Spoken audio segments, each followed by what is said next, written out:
Welcome to another Overland 101, where Paul Marsh and I discuss four-wheel drive and overland touring topics for basic beginners, for newbies. Okay, and today we're going to talk about accessories. Yes, we want to really give you some ideas as how you should take a thought process of preparing your vehicle. This is not the equipment that you're going to put in the vehicle. It's much more about how you lay the vehicle out. Right. Now you've just spent a good number of months planning out the layout of this truck here. Yes. And you gave a good thought process to why. This is a particular unique truck in the sense that it's got two doors in the front and two at the back. Right. So I think when people are considering how they're going to live out of their trucks, it's a good idea to take some of the basics into consideration. Right. But I've built a lot of vehicles, and a lot of people come to you and they will ask you specific advice. How do I equip my vehicles and what accessories do I fit? So you've had a lot of experience with people that are newcomers to this. What is the most important piece of advice and the process that you would help them through?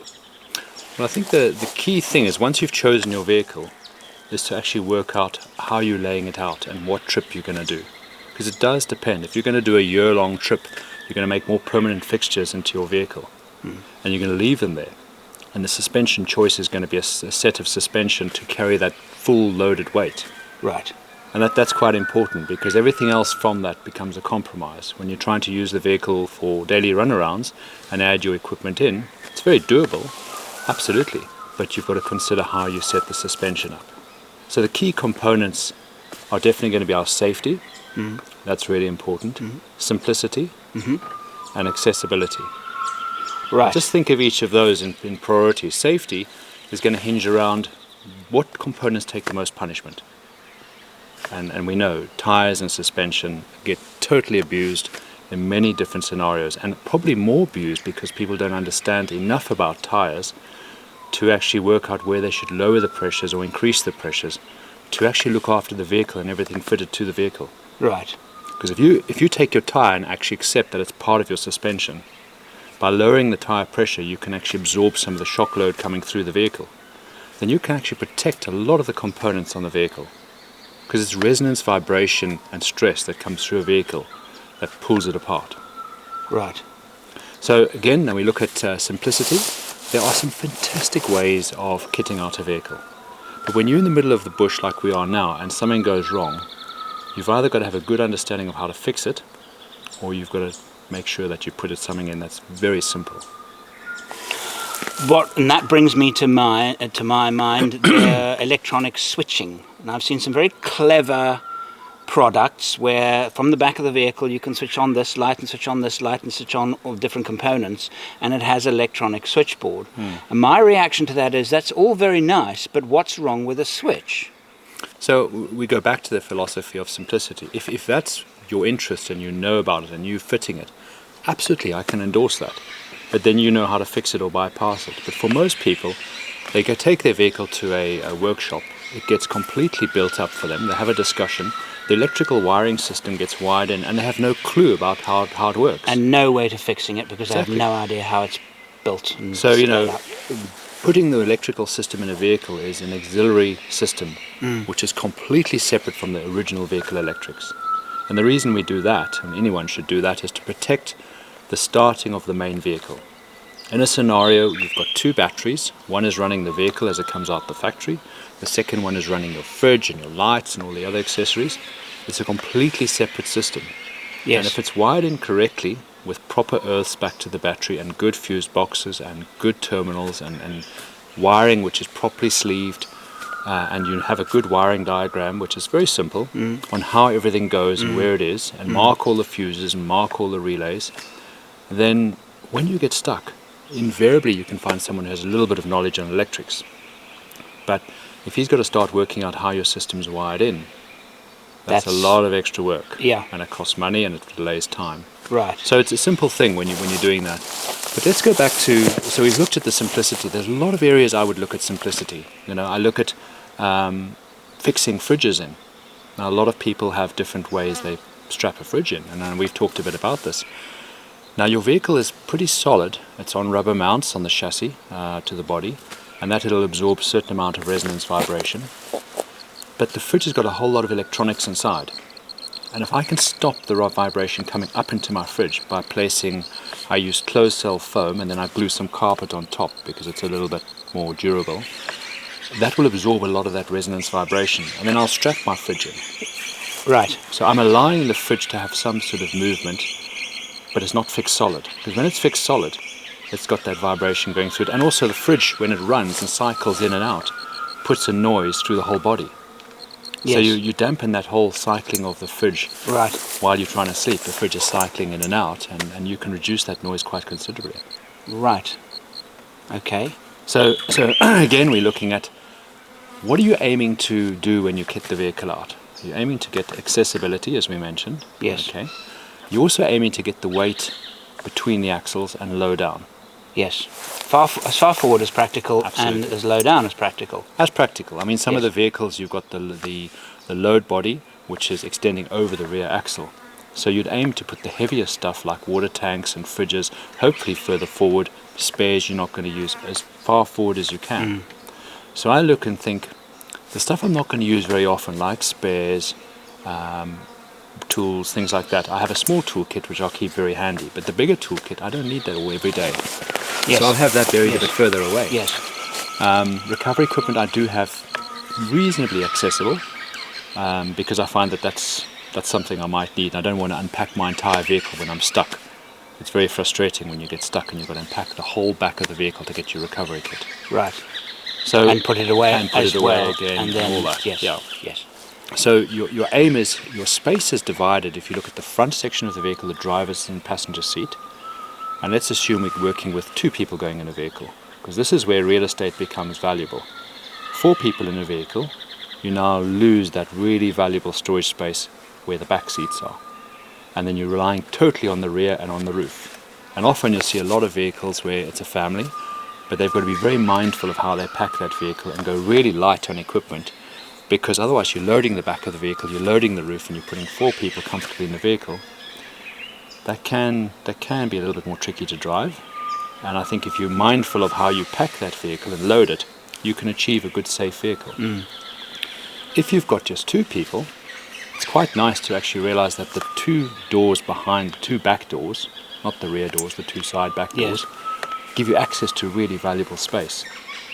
So I tend to use that space to put things that are much more heavy, like water storage, like fridges, like spares, like tools, even recovery equipment. And I'll put that in the middle of the vehicle, trying to get the heavy stuff in the middle of the vehicle.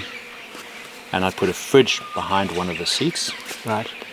Generally, if you're driving in a right-hand drive country, like we are in Australia, South Africa, many places, your awning's going to be on the passenger side. So when you come to live out of your vehicle, you're going to open that awning up, a beautiful 270 awning like we've seen on your vehicle, which gives you a whole nice living area.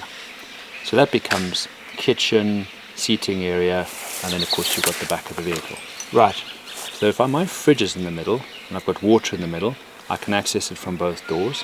Dead space is often in the roof, so a nice roof net up in the roof. You can store jackets and stuff, tuck them up behind you.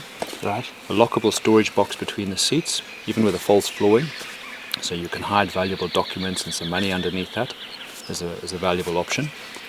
And then you get to the very rear of the vehicle, where you've normally got either a top and bottom tailgate, or you've got a canopy, or you've got a full rear door. And that area I like to try and make secure, especially if you're going to go into countries where you need a little bit more security on the vehicle.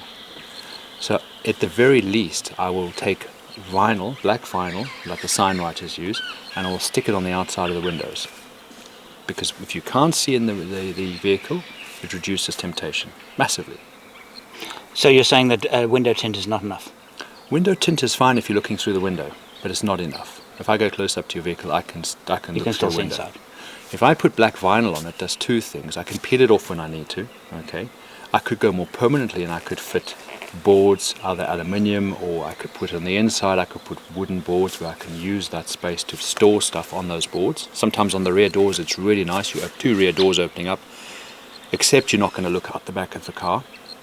And behind where your fridge and the middle storage is, where the second row of seats were, you're going to put a storage load guard. Now that can be made out of a mesh steel frame or a solid board. I prefer a solid board because if you're going to mount any sort of speakers, it makes a very nice sound box in the back, and you can have quite nice sound for the cab area. And that board, then with both side windows either permanently or temporary blacked out, and the rear doors and windows blacked out, you've created a very nice storage area at the back. It's more secure. Then people have a choice of either fitting a drawer system, which is quite common, putting your fridge in the back, it works, especially if you've got 4 people traveling. You lose a lot of quite valuable space there. The fridge is bulky. You've got to often slide it out to get into the fridge, so there's another heavy mechanism to pull the fridge out to allow it to come down to a level so you can actually get into it. So it does work. It's not the hard and fast rule of what doesn't work. It's just, in my experience, I've found much easier to get the heavy bulky stuff in the middle and then have the accessible storage at the rear, which is often very light. So I will have either boxes or drawers, which will be a kitchen and food, and I'll compartmentalize the food either in soft bags or in boxes with some carpet or rubber underneath so all the bottles don't turn. Being very mindful that everything you put in the drawers is going to rattle and shake to bits, so you're going to have to divide it up and pad it. And if you make sure that everything has its place, so if you lay all your equipment out and you go, okay, where am I going to store my shovel? Where is my toilet kit going to go? And how often will I need to access those specific things? If it's frequently, it has to be easily found. Absolutely. And if it's less frequently, and you actually have to calculate that long before you start packing. In fact, you do that while you're building it. Well, I think if you visualize yourself using it, and I think that's the hard part if you haven't got a lot of experience, and that's where a conversation with someone who's built a lot of vehicles helps, because they can share a lot of ideas with you, but they can also make you mindful of why you do something. So in my mind, when I open the back doors, the first thing I want to get really quickly is a table and 2 chairs. Now it sounds crazy, but when you stop for lunch is some biscuits and a tin of something, and that could be in a little cool bag. I really would like a table and 2 chairs. Now that can be a table that folds down on the door, on the side of the vehicle, or a slide-out table that's quick to access. So that's the first thing I like to get out. I don't really want to unpack clothes bags and put them down in the sand somewhere to get stuff out. I just want to take a table and chairs out, open a drawer, access to some cutlery, close it, close the back, and carry on driving. And 10 to 1, I won't even put the awning up. I'll park under a tree. It's kind of the easier way. So with that in mind, you can then step back and say, okay, well now my table and chairs comes out. Clothing bags are sort of the last to go in and the first to come out if you're stopping overnight. So if you take your clothes bags out and you consider that each person's seat is a space for them personally to have, and the footwell for their overnight. So our clothes bags come out like we do, we pop them onto the driver's seat and passenger seat, boots and things in the footwell. And they're completely out of the way and you forget about them. Exactly. Yeah. So whoever's working at the back in the kitchen hasn't got to be encumbered by someone coming backwards and forwards to get stuff out. So it does make your kitchen area much more usable. The same as if you've got a drop-down shelf and you've got your cutlery drawer right next to it. You've got to close the shelf to open it up every time. You've got to design around how you work with that. And that becomes a thought process, and again, what you pack in different drawers and what equipment that you take. So there isn't a right and wrong, Then it comes to the sleeping area, because that's a big area. You want comfort, you want somewhere to sleep. Roof tents have been around for a long time, long time, and they've often become very much a part of overland travel because people like the safety of being off the ground and the convenience of leaving your bedding in the tent. So that's another discussion which, to be honest with you, roof tent or ground tent is a discussion all on its own. It is, and you know what, in summary I would say they both work. It does depend on budgets, it does depend on what else you're carrying, but again, your next real estate value is your rooftop. Yes. And you have to then decide what are you taking in that vehicle that you might have to store up top. We've got someone giving an opinion. Yes. Shush. Later. Yes, later. So, the challenge you've got is we carry 4 max tracks for recovery, and I really endorse that. I ideally like my high lift jack, and I normally always carry one in the vehicle, low down, often behind the driver. Do you dismantle it? Yeah, partly. I don't use it all the time. And I like it inside because the weight is low down, it doesn't get all rusty. It doesn't get dusty. It's dusty and all that. So for me, that's a good place to put it. 2 spare wheels. So there again, you've got to consider the bulk of what you're carrying is extra fuel. Now people put massive tanks on their cars for one trip. And I often think it's a lot of money you're putting on the vehicle to put a huge tank. I endorse extra tanks. I think if you've got a range around 1,000 kilometers, as we need on this trip, it's probably, you'd probably agree, one of the longest sort of trips. This, very much so. And even, well, our vehicle's pretty economical considering what it is. We're doing very well. You need a range of 1,000 kilometers. Any less than that, I would say I recommend it work to 1,000 kilometers. Yeah. And you might occasionally need a bit more, but that's going to be very rare. So in that instance, instead of going and spending a lot of money on an extra tank, I often would say to people, buy 2 jerry cans, fill them up, put them on the roof. When the first opportunity you get where you've drained the tank down, siphon them from the roof straight into the tank. You don't even have to lift them off the roof. It's very convenient. Give them away, whatever you want to do with them, and you've actually saved yourself a lot of money and a lot of extra weight. Yeah. So weight is our enemy. Weight is completely the enemy. Everything that gets fitted to the vehicle, you'll find quickly, if it hasn't been fitted properly, it's going to rattle to pieces and fall off. Yeah. So that's the key of a really good expedition outfitter. They will fit the equipment knowing that it's got to be fitted in a way that it's going to stay on the vehicle. So then you look at your vehicle and you go, okay, we've got suspension, we've got tires. It's carrying spare tires. Okay, they're heavy, they're very bulky, and you have the choice of 1 spare where the manufacturer intended you to carry it. Double wheel rear carriers. On the roughest trips, many double wheel carriers fall to bits. And the reason why they fall to bits is not necessarily the design, but that they haven't been tightened up and that the wheel is allowed to move. Any movement is going to Any movement of that big heavy, so really anything has to be tied down. And so when you're looking at accessory makers and you're judging accessories, here's a typical example, and the same goes for anything really, but rear wheel carrier, if that wheel can move, and when I say move, I mean I'm talking about grabbing hold of it and giving it one hell of a shake. Shake it as hard as you can. If it can move, it's going to one day break. It's got to be solid. And also, again, some designs don't allow it to be solid. Yeah. It kind of hangs on the end as opposed to being held in place. But it's also a maintenance part of things. A lot of equipment's put on vehicles and people don't maintain it. Yes. And wheel carriers have often 2 bearings, and it's tightened up, giving you pressure to take away any movement, and then it's fixed at the 3rd point to tie it down. So it's sitting like this. There'll be some movement backwards and forwards, but no play.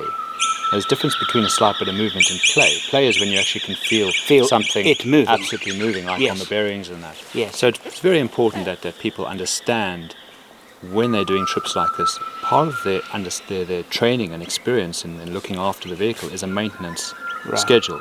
And part of the guys who fit the equipment know their product well enough, they can teach you while they're fitting it or give you some advice on adjusting it and looking after it.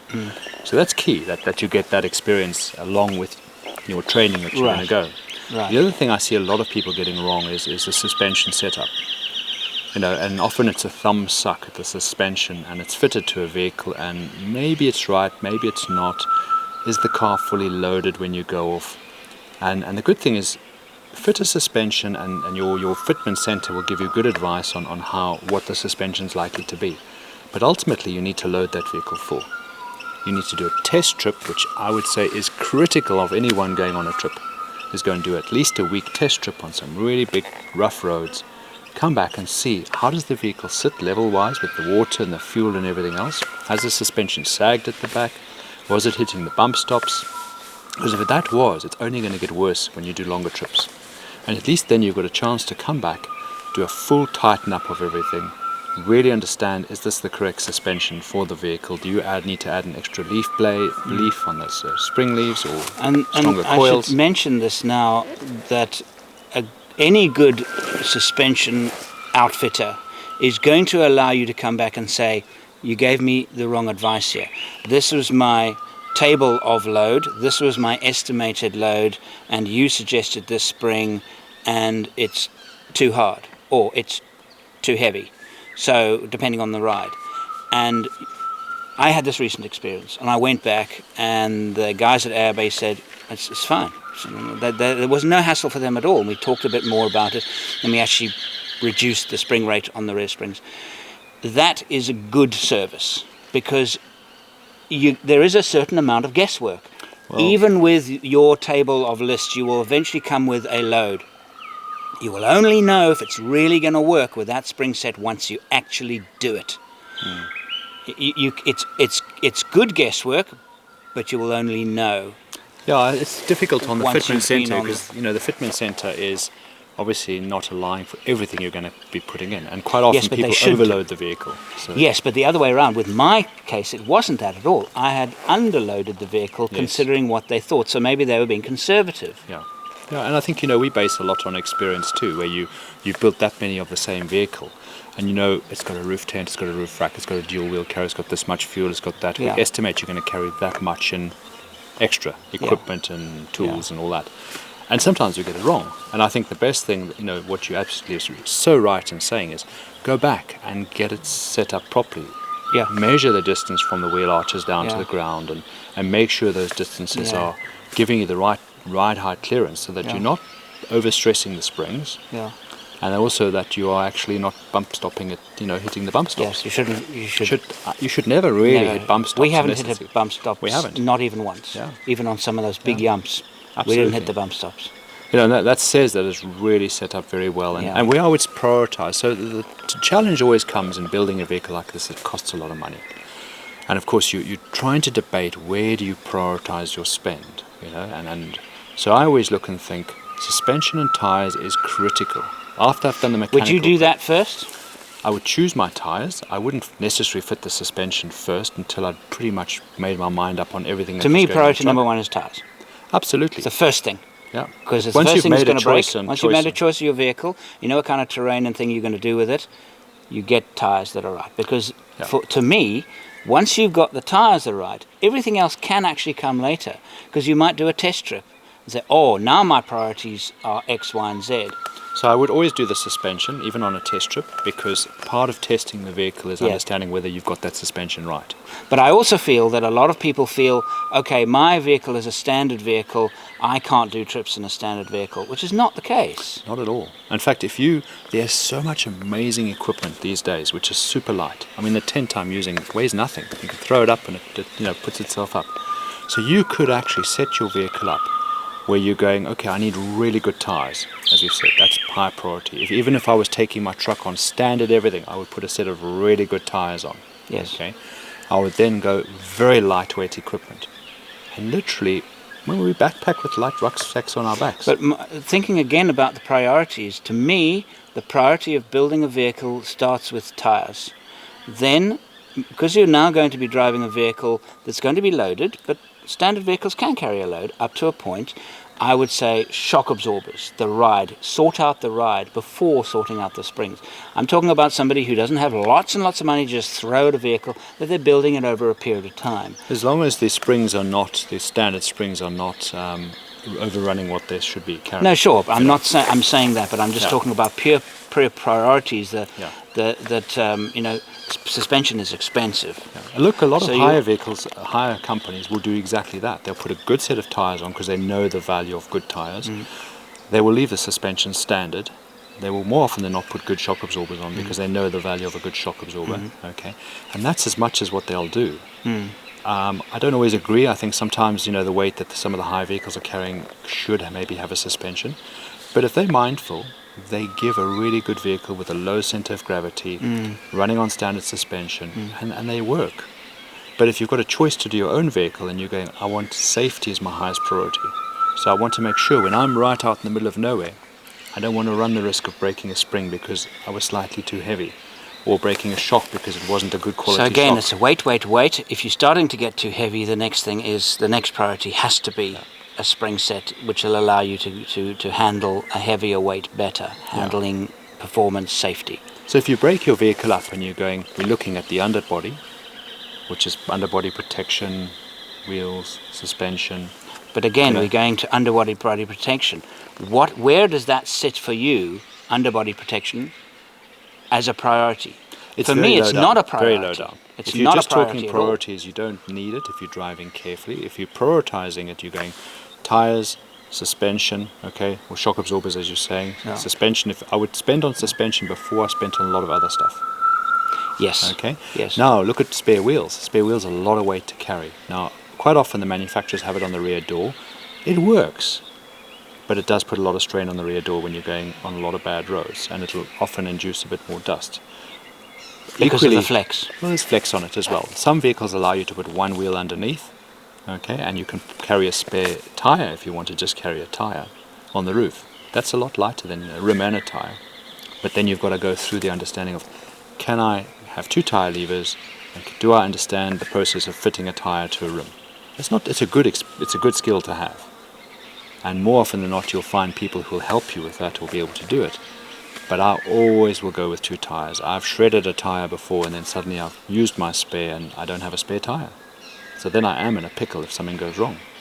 Carry a very comprehensive tire repair kit, because if I get to a place, they may be able to repair the sidewall, but they don't have the proper bead repairing, bead repair stuff. and You glue carry and it. all that. I carry Carry glue it. and all that. I Yes. carry. I carry a spare tube. I carry plugs, and we've plugged on previous expeditions. We've plugged holes in tires, and we've driven on them. Ultimately, if you're repairing a tire, better to use the spare. But carrying two spares is pretty essential if you're going on a very remote trip, on a long distance trip, because Right. the stress and expense of getting another tire is expensive. Yes. So you've got to balance up the whole picture. Where are you going to take this vehicle? How long are you going to live out of it? Where are you prioritizing your spend of money? Critically, prioritize on good quality components. You get variant amount of suspensions and tires and different types of equipment. And I think if you in the market, you'll find a lot of people will have opinions about different equipment, which is all valid because they've got their experience. And I think if you've got a outfitter who's not just focused on selling you a product because that's in his showroom, he's actually sitting down with you and understanding what your needs are.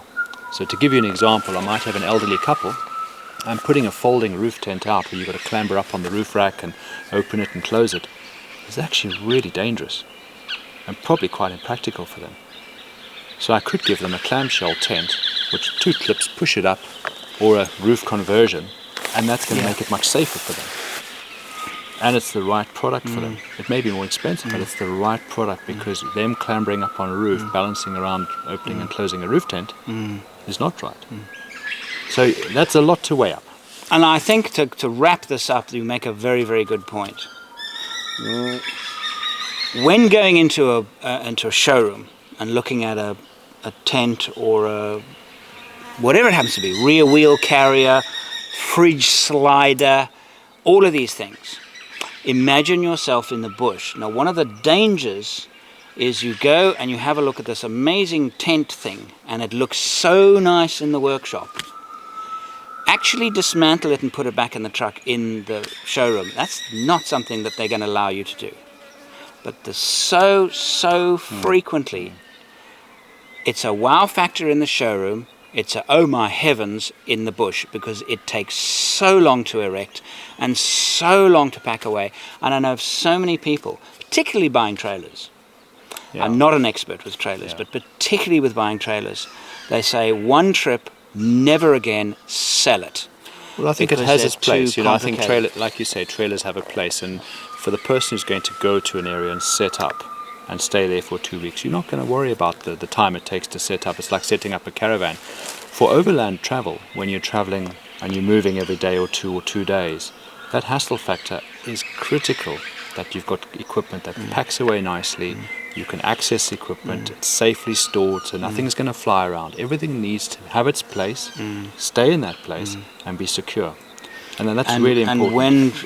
And when prioritizing your kit build, factor in the hassle factor. Hassle for access, ease of access, how often do I use it, how often do I need it, and am I the kind of person that loves tinkering with a tent for an hour to put it up? I mean, that's the other And do thing. you need it? Absolutely, do you need it? Or do you want it? Because remember, salesmen sometimes will explain to you that you definitely need something when you don't really need it. So my advice, though, is to get the basics, go on a trip, because only by going on a trip will you really know. And don't think that you need all the stuff So I'll add before to that, you because do a that's trip. exactly what you're saying. That take more experience and less equipment, Yeah, and work out along the road what you need and add to it as you need it. That way you'll save. Often you'll sit down with someone and get really good impartial advice on what to take, and that person's been through the realms of using a lot of kit. And as I say, more experience, less equipment. thank you. Thank you very much for watching. I hope you have enjoyed our little chat today and have got something out of it to support us, to make sure we're doing lots more trips and lots more discussions like this. Support us on Patreon. Thanks again for watching. Thank you.